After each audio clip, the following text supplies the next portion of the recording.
Assalamualaikum warahmatullahi wabarakatuh. Perkenalkan, nama saya Rayhana Febriani Rosita dari kelas 12-8. Di sini saya akan menjelaskan materi metabolisme yang pernah kita pelajari sebelumnya. Nah, jadi kalian pernah gak sih berpikir bagaimana caranya makanan yang kita telan bisa berubah menjadi energi? Atau bagaimana sel-sel tubuh kita bisa tumbuh dan memperbaiki diri? Jawabannya ada pada proses luar biasa yang terjadi dalam setiap sel kita, yaitu metabolisme.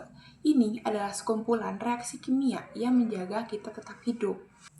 Di sini kita akan membedah dua jalur utama metabolisme, melihat contohnya di kehidupan sehari-hari dan mencoba atau satu latihan soal yang menguji.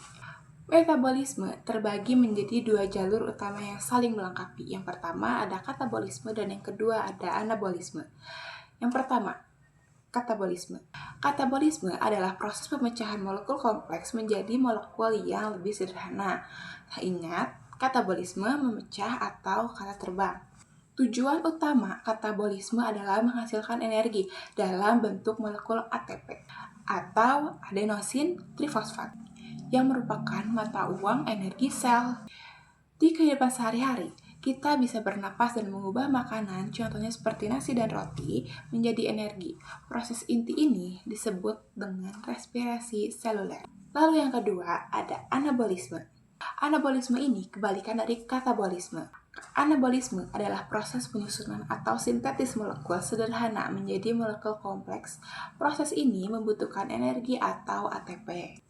Anabolisme penting untuk pertumbuhan, perbaikan jaringan, dan penyimpanan energi.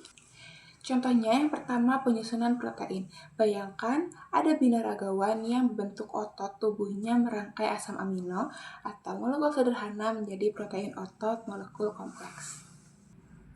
Yang kedua ada fotosintesis. Pada tumbuhan, proses mengubah air, karbon dioksida, dan energi cahaya menjadi glukosa. Ini adalah contoh anabolisme terbesar di bumi.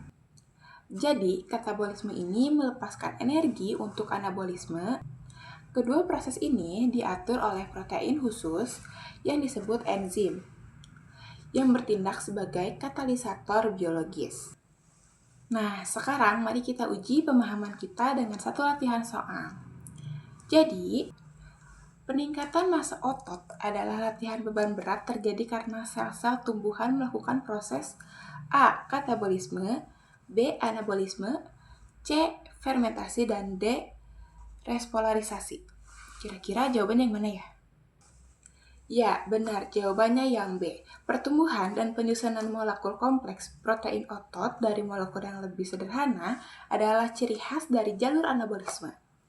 Proses ini memerlukan asupan energi yang didapatkan dari proses katabolisme. Benar atau salah, apapun hasilnya, kita sudah selangkah lebih maju dalam memahami pabrik kimia tubuh kita. Jadi yang dapat kita simpulkan dari pembelajaran ini, yang pertama ada metabolisme atau reaksi kimia dalam tubuh, dan ada dua jalur utama katabolisme memecah dan menghasilkan ATP atau respirasi seluler. Dan ada juga anabolisme yang menyusun molekul dan menggunakan ATP atau pembentukan otot atau fotosintesis. Jadi setiap kita makan, bernapas, atau bahkan hanya berpikir, kamu sedang melakukan metabolisme loh.